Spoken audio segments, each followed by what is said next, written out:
Panorama group, जो सोचता है वो करता है। आपके अपने सपनों का आशियाना। नमस्कार, मेरा नाम आलोक है। आप लाइव स्ट्रीज देख रहे हैं। बीजेपी की कमान नितिन नवीन को मिल गई है, मिली नहीं है, यह मिल जाएगी। कार्यकारी अध्यक्ष बनाए गए। बिहार सरकार के मंत्री रहे नितिन नवीन, 5 बार के विधायक रहे नितिन नवीन, और यूं कहें, आसान शब्दों में समझाएं तो काफ़ी सरलता से उपलब्ध हो जाने वाले नितिन नवीन, काफ़ी सरल स्वभाव के, सरल और सहज भी कह सकते हैं नितिन नवीन। काफ़ी अलग उनका अंदाज रहा है। विरासत में राजनीति मिली, पिता उनके बड़े नेता थे बीजेपी के, उनके निधन के बाद विधायक हुए और फिर उन्होंने अपने लिए एक मेहनत करके, एक संघर्ष के साथ अपना एक प्लेटफॉर्म सेट किया। पार्टी ने मौका भी दिया, आगे बढ़ते चले गए, फिर पीछे मुड़कर नहीं देखा। अपनों को साथ लेकर चले, कार्यकर्ताओं को जोड़ा और युवा मोर्चा भी देखा। और अब बीजेपी के राष्ट्रीय कार्यकारी अध्यक्ष नितिन नवीन बनाए गए। उन्होंने पदभार भी ग्रहण किया है और बिहार में मंत्री पद से इस्तीफा दिया है, क्योंकि एक पार्टी एक पद का सिद्धांत है बीजेपी का। हमारे साथ श्री गणेश गैंगेश्वर जी हैं। नितिन नवीन तो दिल्ली चले गए, वो उन्हें देखना भी है। खैर, बिहार की माटी के लाल हैं, काफ़ी गर्व हो रहा है सभी बिहारियों को। और फिर मैं कह रहा हूँ, एक अच्छे इंसान, बहुत सरलता से, सरल स्वभाव से मिलने वाले, काफ़ी सहज हैं, आसानी से उपलब्ध हो जाएंगे। घर जाइएगा मिल जाएंगे, जो अब तक मंत्री रहे। नहीं, आपने ठीक कहा। देखिए, तो बांकीपुर अब जी हाँ, बांकीपुर का सवाल पैदा हो गया। क्योंकि बांकीपुर विधानसभा क्षेत्र को वे रिप्रेजेंट कर रहे हैं, अभिजीत कराए, और उन्होंने राष्ट्रीय कार्यकारी अध्यक्ष पद की जिम्मेवारी संभालते ही दूसरे दिन उन्होंने बिहार के मंत्री पद से इस्तीफा दे दिया।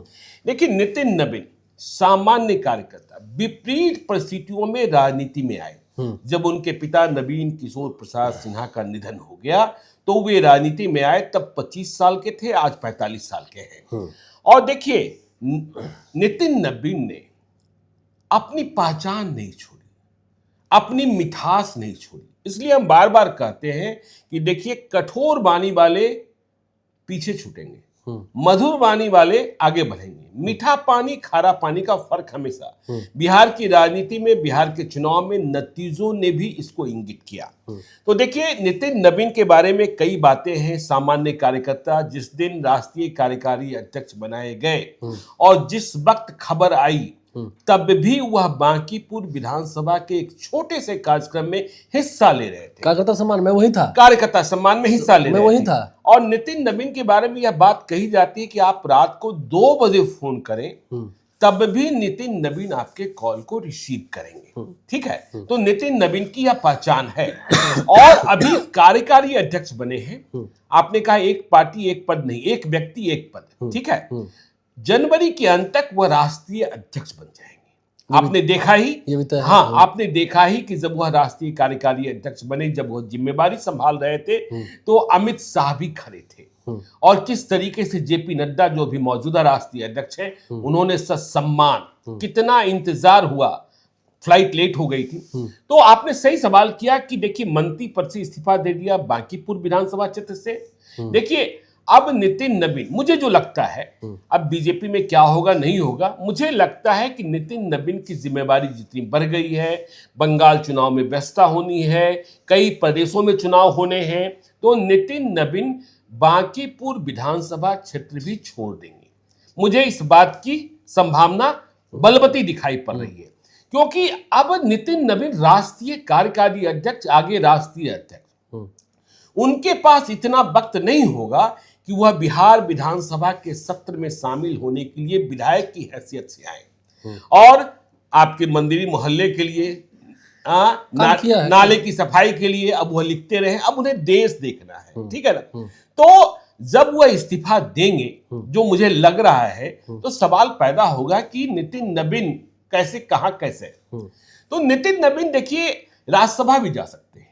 और इस बात को तो अब तय मान लीजिए कि 2029 में वह पटना साहिब लोकसभा क्षेत्र से बीजेपी के प्रत्याशी होंगे, एनडीए के। हाँ, एनडीए के। इस बात की जानकारी आज ही आपको हम दे सकते हैं। तो राज्यसभा जा सकते हैं। अब दिल्ली ही प्रवास होगा।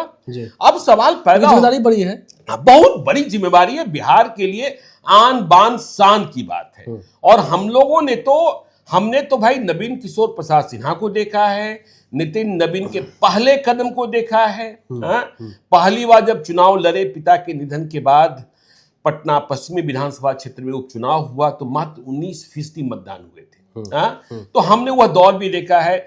मुझे मौर्य होटल की वह दुखद घटना भी याद है जो सुशील मोदी बनाम नवीन किशोर प्रसाद सिन्हा, इसके बाद ही तो तबीयत बिगड़ी थी। वेंकैया नायडू और अरुण जेटली आए हुए थे। तो देखिए अब तुमको याद है कि पार्टी का अपना वोट प्रचार कर रहे थे तो यहीं आ गए थे ऑफिस में। हाँ, नहीं यह तो देखिए उनके जा रहे स्वभाव थे तो आ गए। उनके स्वभाव में है, ठीक है ना। गुमान है नहीं, अभिमान है नहीं, ठीक है ना। हाँ, स्वाभिमान है, स्वाभिमान है। तो नितिन नवीन राज्यसभा जा सकते हैं, नितिन नवीन 2029 में लोकसभा लड़ सकते हैं। अब यदि इस्तीफा देते हैं तो फिर क्या होगा? बांकीपुर में अब देखिए बिहार मंत्री परिषद में कायस्थ से कौन प्रतिनिधित्व करेगा? देखिए वैसे तो नरेंद्र मोदी और अमित शाह ने बिहार ही नहीं पूरे देश के कायस्थों को प्रसन्न कर दिया है। जो कुम्हरार की सीट छीने जाने की चिंता थी, जो गुस्सा था, जो आक्रोश था, वह आक्रोश परिणाम में नहीं बदला। केसी सिन्हा चुनाव नहीं जीते, लेकिन मोदी और शाह ने नितिन नवीन को वहां पहुंचा दिया जिसके बारे में कोई सोच ही नहीं सकते थे। कल्पना ही कर सकते। हाँ, लोग शिवराज सिंह चौहान का नाम ले रहे थे, लोग धर्मेंद्र प्रधान का नाम ले रहे थे, लोग मनोहर लाल खट्टर का नाम ले रहे थे, तमाम नाम, निर्मला सीतारमन का नाम आ रहा था, लेकिन नितिन नवीन, किसी को उम्मीद थी। और देखिए नितिन नवीन जब बांकीपुर विधानसभा क्षेत्र छोड़ देंगे, सबसे पहले यह मंत्री पद उन्होंने छोड़ा है, तो मंत्री पद कौन, क्या किसी को जगह मिलेगी? क्योंकि देखिए अतिरिक्त प्रभार तो नहीं कहेंगे, लेकिन पथ निर्माण दिलीप जायसवाल को और नगर विकास विजय सिन्हा को, तो कोई ना कोई हो सकता है नीतीश कैबिनेट में विस्तार में किसी कायस्थ को जिम्मेवारी दी जाए। अब किसे दी जा सकती है? सबसे आसान तो संजय मयूख है, सबसे आसान, क्योंकि वह बिहार विधान परिषद के सदस्य भी वो भी ऐसे ही सरल स्वभाव है। हाँ, वह भी भाई, वह तो आज भी स्कूटर पर और मोटरसाइकिल पर बैठकर कहीं भी पहुंच सकते हैं। और दिल्ली में भाजपा के केंद्रीय कार्यालय में उस व्यक्ति की जितनी पहुंच है और जितनी छाप है, इसके बाद भी वो आदमी बेदाग है। इसके बाद भी वो आदमी बेदाग है। हाँ, कोई छीटा नहीं उन पर। हाँ, कोई छीटा नहीं। और जब भी मिलते भी और बहुत दूर रहते हैं, बहुत सामान्य जिंदगी, बहुत बड़ा शौक नहीं, ठीक है ना। और दिल्ली की जो बीमारियां हैं ना, उससे वह बहुत दूर है। लॉबीबाजी में नहीं रहते हैं। हाँ, नहीं, कोई दलाल किस्म का व्यक्ति संजय मयूख के आसपास आपको नहीं दिखेगा। तो संजय मयूख हो सकते हैं, ठीक है, सबसे आसान ऑप्शन है। तो बांकीपुर विधानसभा क्षेत्र छोड़ेंगे तो बांकीपुर विधानसभा क्षेत्र लड़ेगा कौन? लड़ेगा तो कोई कायस्थ नहीं। तो क्या संजय मयूख लड़ सकते हैं? सवाल पैदा होगा। वो भी एमएलसी भी हाँ, लंबे समय तक है। ऋतुराज सिन्हा की चर्चा लोगों ने पटना में कायस्थ होने शुरू कर दी है। ऋतुराज सिन्हा को किसी और रूप में देखा जा रहा था, लेकिन अब तो नितिन नवीन पहुंच गए। लेकिन ऋतुराज सिन्हा अभी नेशनल सेक्रेटरी हैं और उनके पास नॉर्थ ईस्ट की बड़ी जिम्मेवारी, नॉर्थ ईस्ट के कई प्रदेशों में संगठन की बड़ी जिम्मेवारी है। और वह बात बात में कहते भी हैं अमित शाह मेरे गुरु हैं, ठीक है। तो ऋतुराज सिन्हा, अब देखिए चर्चा होती है, बहुत कई नामों की चर्चाएं शुरू हो गई हैं। जैसे ही नितिन नवीन ने मंत्री पद छोड़ा और यह चर्चा शुरू हुई कि आगे हुआ बांकीपुर विधानसभा क्षेत्र भी छोड़ सकते हैं, तो चर्चा हो गई मनीष सिन्हा की, एनआरआई सेल वाले। चर्चा हो गई पंकज सिन्हा की, जो चुनाव लड़ना चाहते थे कुम्हरार पे। सभी तो कुम्हरार के ही दावेदार थे। तो यहां कोई प्रयोग नहीं हो सकता है। बांकीपुर यदि नितिन नवीन छोड़ेंगे तो कोई ना कोई कायस्थ ही लड़ेगा, कोई प्रयोग तो होगा। हाँ, कोई प्रयोग, नया प्रयोग नहीं होना है। और देखिए नितिन नवीन, हमारे साथ कल कई लोग थे, उन्होंने कहा कि नितिन नवीन को मिलना सिर्फ भाग्य नहीं है, नितिन नवीन इसके हकदार भी बनते जा रहे थे। छत्तीसगढ़ का चुनाव जब सारे एग्जिट पोल कह रहे थे कांग्रेस जीतेगी, वहां कांग्रेस वापस आ रही है, वहां कांग्रेस वापस आ रही है, और बीजेपी के तमाम बड़े नेता वह भी विचलित थे। देखिए बीजेपी में एक परंपरा है, एक प्रथा है कि जिन्हें राज्य में ड्यूटी दी जाती है उन्हें चुनाव की समाप्ति के बाद एक रिपोर्ट भेजनी होती है सेंट्रल लीडरशिप को। तो जो वहां तैनात थे उनमें से अधिकांश बिहार के भी कुछ नेता, उन्होंने यह रिपोर्ट भेजी थी कि यहां हंग असेंबली हो सकती है, यहां हम सत्ता में नहीं आ सकते हैं, कांग्रेस वापस हो सकती है। लेकिन नितिन नवीन ने कहा था, नितिन नवीन की रिपोर्ट में स्पष्टता थी कि नहीं, छत्तीसगढ़ बीजेपी जीत रही, जीत रही है। हम जीत रहे। तो छत्तीसगढ़ को कैसे पढ़ा था नितिन नबीन ने, यह भी हम जब राष्ट्रीय कार्यकारी अध्यक्ष बने तो हमने छत्तीसगढ़ के अपने साथियों से बातचीत की, जो पत्रकार साथी, लाइव सिटीज के नहीं दूसरे साथी।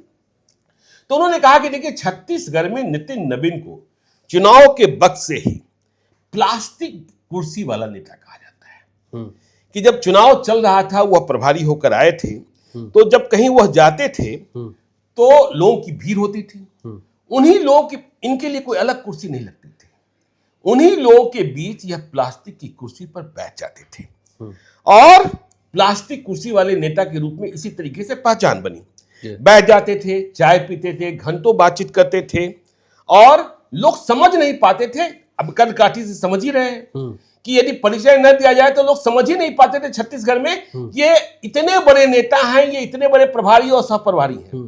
तो इस तरीके से उन्होंने काम जमीन किया। से जुड़ना, लोगों से बात करना। और देखिए छत्तीसगढ़ की जीत में जो जीत का नारा लिखा गया वह नितिन नबीन ने आधी रात को लिखा था लोगों से बातचीत में। जानते हैं वह नारा कौन था? जी। छत्तीसगढ़ में बीजेपी की जीत का श्रेय नितिन नबीन के एक नारे को जाता है और यह नारा था औ नई साहबो, औ नई साहिबो बदल के रहबो, औ नई साहबो बदल के रहबो, मतलब और नहीं सहेंगे, बदल के रहेंगे। मजेदार बात यह है कि यह नारा नितिन नबीन ने किसी ऐसी रूम में नहीं बल्कि कार्यकर्ताओं के साथ एक रात की बैठक में चाय की चुस्कियों के बीच अचानक निकाला था और फिर यह छत्तीसगढ़ में हर व्यक्ति की जुबान पर चढ़ गया था। आपने देखा कि जब राष्ट्रीय कार्यकारी अध्यक्ष बने तो वह सबसे पहले भगवान से आशीर्वाद लेने के लिए कहाँ गए?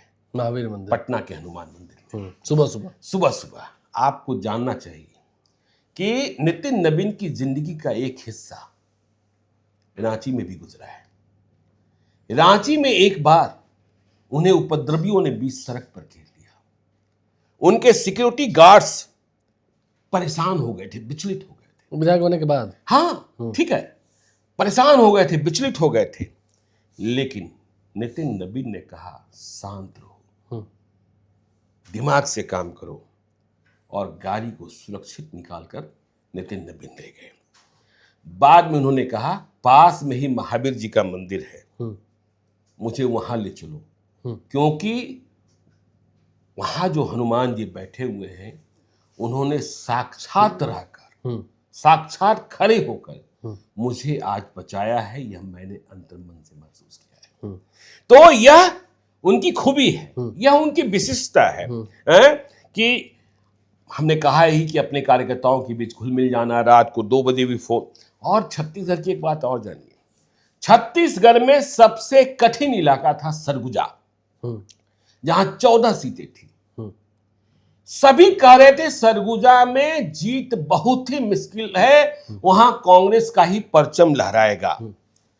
लेकिन नितिन नबीन ने जो किया सरगुजा में, वह क्या कहे, 14-0 का रिजल्ट निकला। सभी 14 सीटें नितिन नबीन के माइक्रो मैनेजमेंट के कारण बीजेपी ने जीती सरगुजा इलाके में, सरगुजा इलाके में। तो 2023 की बात है। हाँ, जब वहां छत्तीसगढ़ में उपचुनाव हो रहे थे। तो यह बात तो है, इसलिए कि नितिन नबीन की उम्र 45 साल, अभी 25 साल तो एक्टिव, कहां जा सकते हैं, कहां तक जाएंगे, क्या होगा? देखिए, जिस बीजेपी के बारे में हम लोग कहते थे कि वह बिहार में अपना नेता तय नहीं कर पा रही है, उस बीजेपी ने बिहार से देश का नेता तय कर दिया। देश का नेता तय कर, और ये बड़ी बात है, बड़ी बात है। और कार्यकर्ता को सम्मान दिया है, जो काम करते थे, जो सरलता से उपलब्ध होते थे, आम लोगों से मिलते थे, उन्हें अच्छे जगह पहुंचा है। और उनके बीजेपी के इस फैसले से आम लोग खुश हैं, बिल्कुल, सभी लोग खुश हैं, बिल्कुल। प्रेस के हो साथी सभी लोग चर्चा कर रहे थे। हम सभी खुश हैं, सब खुश हैं, हम सभी खुश हैं। बाकी बिहार को पहला मौका मिला है, और बाकी लोग तो ज्यादा ही खुश हैं। देखिए, डॉक्टर राजेंद्र प्रसाद के बाद देश का पहला राष्ट्रपति डॉक्टर राजेंद्र प्रसाद। डॉक्टर राजेंद्र प्रसाद बने और भाजपा में कोई राष्ट्रीय अध्यक्ष अब तक नहीं बना था ना। दुनिया की सबसे बड़ी पार्टी है, देश की सबसे बड़ी पार्टी है, तो एक कार्यकर्ता ही मान लीजिए, कार्यकर्ता से उभरे। तो मौर्य होटल का किस्सा तो हम कभी सुना देंगे, क्या हुआ था नवीन किशोर प्रसाद सिन्हा और सुशील मोदी में। वेंकैया नायडू और अरुण जेटली वहां पर्यवेक्षक के रूप में आए थे, सरकार बन रही थी, तो बहुत बड़ी वो बड़ी बात है। लेकिन नितिन नवीन को जो सम्मान मिला है, जो जिम्मेदारी मिली है, उसके लिए अब उन्हें मेहनत करनी होगी, मेहनत करते भी हैं। ये देखना होगा बांकीपुर में अब यहाँ की जिम्मेदारी किसको, नितिन नवीन के कॉन्फिडेंट में ही तो तय। बिल्कुल नितिन, अब तो नितिन नवीन ही तय करेंगे ना। हाँ, नितिन नवीन ही तय करेंगे।